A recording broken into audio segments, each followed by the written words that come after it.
नमस्कार, जय हिंद दोस्तों। मैं अंकित कुमार आज इस वीडियो में आप सभी लोगों को क्लास 10th के अलंकार टॉपिक को लेकर बहुत ही अच्छी तरीके से समझाने वाला हूं, जैसा कि हमारे एग्जाम में इससे क्वेश्चन बनने की संभावना रहती है। तो दोस्तों आज हम अध्ययन करेंगे अलंकार। तो दोस्तों अलंकार का मतलब क्या होता है? दोस्तों अलंकार का मतलब होता है आभूषण, यानी कि जो है काव्य की शोभा बढ़ाने वाले धर्मों तथा कारकों को हम क्या कहते हैं? अलंकार कहते हैं। एग्जाम में ऐसे प्रश्न पूछ लेता है कि अलंकार किसे कहते हैं। तो दोस्तों यहाँ पर हमें क्या बताना है? काव्य की शोभा बढ़ाने वाले धर्मों तथा कारकों को हम क्या कहते हैं? अलंकार कहते हैं। जिस तरह से दोस्तों हमारे शरीर की शोभा आभूषणों को धारण करने से होती है, उसी प्रकार जो है काव्य की शोभा हमारे जो है अलंकार के द्वारा बढ़ जाती है।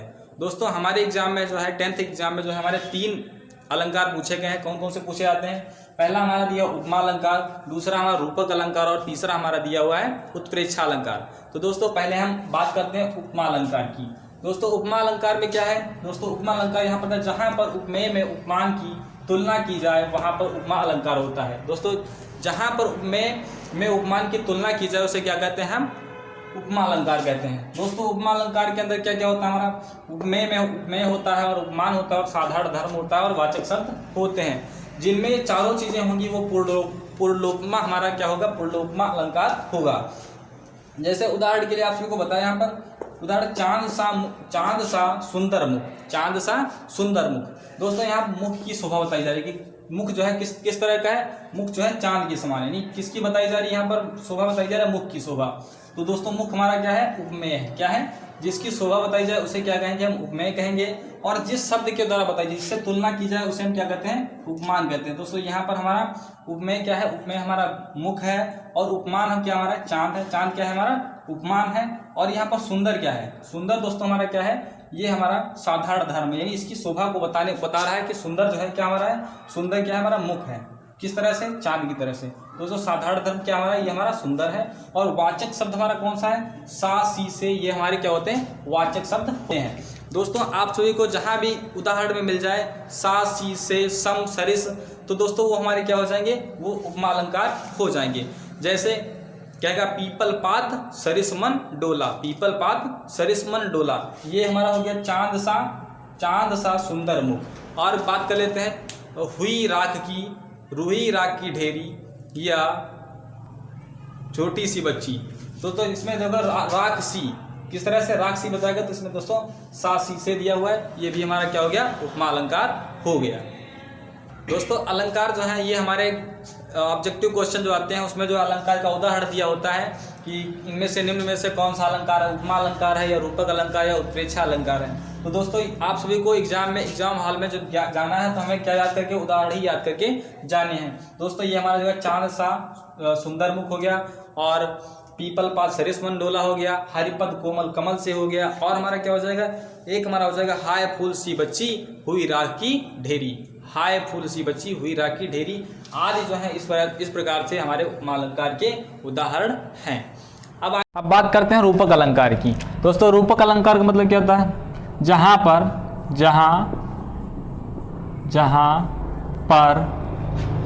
उपमेय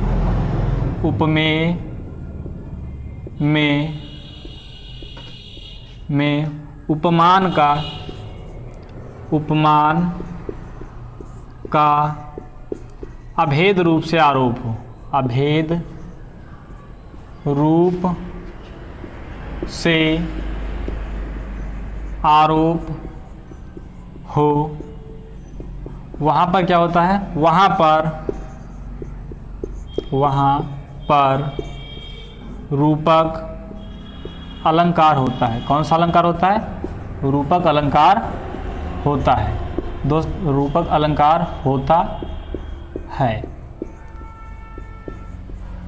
रूपक अलंकार। दोस्तों इसका उदाहरण क्या है? रूपक अलंकार जैसे हमारा पूछ लेता उदाहरण।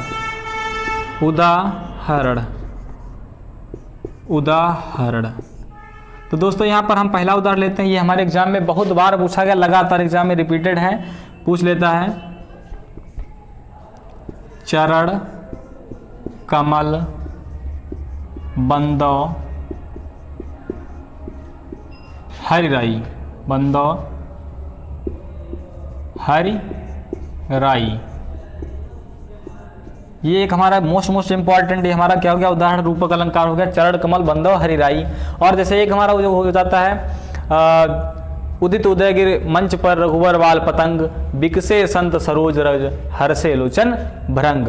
और एक जैसे हो जाता है, कहेगा मैया मैं तो चंद्र खिलौना ले हों, मैया मैं तो चंद्र खिलौना ले हों। और एक राम कृपा भव निशा सिरानी, राम कृपा भव निशा सिरानी आदि जो हैं ये हमारे रूपक अलंकार के उदाहरण हैं। दोस्तों कौन कौन हो गया, चरण कमल बंधव हरिराई हो गया, एक हो गया हमारा उदित उदयगिर मंच पर रघुवर बाल पतंग, बिकसे संत सरोज रज हर्षे लोचन भ्रंग, एक हो गया हमारा राम कृपा भव निशा सिरानी हो गया, और एक हो गया मैया मैं तो चंद्र खिलौना ले हों, मैया मैं तो चंद्र खिलौना ले हों। ये हमारे रूपक अलंकार के उदाहरण थे। ये हमारे एग्जाम के लिए मोस्ट इम्पॉर्टेंट हैं, मोस्ट इम्पॉर्टेंट है, इनको याद करने कर लें। एक बार फिर से रिवीजन कर लेते हैं। यहाँ पर रूपक अलंकार डेफिनेशन ये है, जहाँ पर उपमेय में उपमान का अभेद रूप से आरोप हो, वहाँ पर कौन सा अलंकार होता है, वहाँ पर हमारा रूपक अलंकार होता है। जैसे आप सभी को उदाहरण हमने बता ही दिए, चरण कमल बंधव हरिराई हो गया, और आपको बता दिए कई सारे उदाहरण आपको बता ही दिए हैं, वो आपको याद रखने हैं और हमारे एग्जाम में लगातार वही रिपीटेड है और आप सभी को याद करके। बात करते हैं दोस्तों हम उत्प्रेक्षा अलंकार की। दोस्तों उत्प्रेक्षा अलंकार किसे कहते हैं, तो दोस्तों यहाँ पर देखते हैं, जहाँ उपमेय में जहाँ उपमेय में उपमान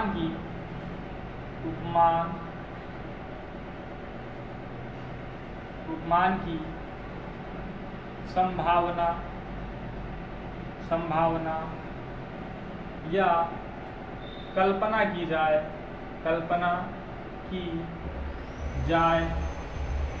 वहाँ पर कौन सा अलंकार होता है, वहाँ पर उत्प्रेक्षा अलंकार होता है। कौन सा अलंकार होता है, उत्प्रेक्षा अलंकार होता है। उदाहरण की बात करते हैं दोस्तों, उदाहरण लिख लेते हैं यहाँ पर। उदाहरण ये हमारे एग्जाम में बहुत बार पूछा गया उदाहरण है। सोहत ओढ़े पीत पद श्याम सलोने गात, और मनोह नीलमन शैल पर आतप पर्यो प्रभात। दोस्तों ऐसे ही आपको बता देते, लिखने में बड़ा समय लगेगा, तो एक बार फिर से सुन लीजिए आप। जो है क्या है हमारा, सोहत ओढ़े पीठ पर श्याम सलोने गात, मनहु नीलमल शैल पर आतप पर्यो प्रभात। और एक इसका एक उदाहरण हमारा, तरान तरुजा तट तमाल, तरान तरुजा तट तमाल तरुअर बहु छाए, झुके कुल परसन हित मनहु सुहाए। दोस्तों इसमें जो है हमारे जो है आप कैसे समझ सकते हैं कि इसमें उत्प्रेक्षा अलंकार वो वाचक शब्द हमारे होते हैं जो बताते हैं, वो जैसे मन मानव जन जनम, मन मानव जन जानव जनम, मन मानव मनव। यहाँ पर मन मानव नहीं लिखा, यहाँ पर मन मानव और जनव जानव, मन मानो जन जानो ज्यों आदि शब्द जो है इनके द्वारा हम जान सकते हैं। अगर किसी भी हमारे उदाहरण में ये शब्द दिखाई दे रहे, मन मानो और मन मानो मनहु और जन जानो जनम और ज्यों आदि शब्द आते हैं, हम जान जाएंगे वहाँ पर कौन सा अलंकार है, वहाँ पर हमारा उत्प्रेक्षा अलंकार ही है। यह वो हमारा सोहत ओढ़े पीठ पत श्याम सलोने गात, और मनोह नील मन शैल पर आतप पर्यो प्रभात। तो दोस्तों यहाँ पर हमारा दिया हुआ ये हमारा शब्द दिया हुआ है मनोह दिया हुआ। जिस प्रकार वाक्य में आपको उदाहरण में जिस भी उदाहरण में आपसे को मनोह मिल जाए या जन जानो मिल जाए, मनोह मिल जाए या जनोह मिल जाए या मनोह मिल जाए, कोई भी शब्द अगर उदाहरण में मिल जाए तो इसका मतलब समझ लेना कि वहाँ पर उत्प्रेक्षा अलंकार ही है। तो आप सभी लोगों को ये हमारे तीनों अलंकार बहुत ही अच्छी तरीके से समझ में आ गए होंगे। और दोस्तों आप सभी को ये तीनों अलंकार बहुत ही अच्छी तरीके से अध्ययन कर लेना है, और हमारे एग्जाम में इन जो अलंकार से प्रश्न आता है उस अलंकार के प्रश्न को फोड़ करके आना है, यानी उस प्रश्न वो हमारा एकदम सही प्रश्न होना चाहिए। तो दोस्तों इसी के साथ हम क्लास का अंत करते हैं। जय हिंद।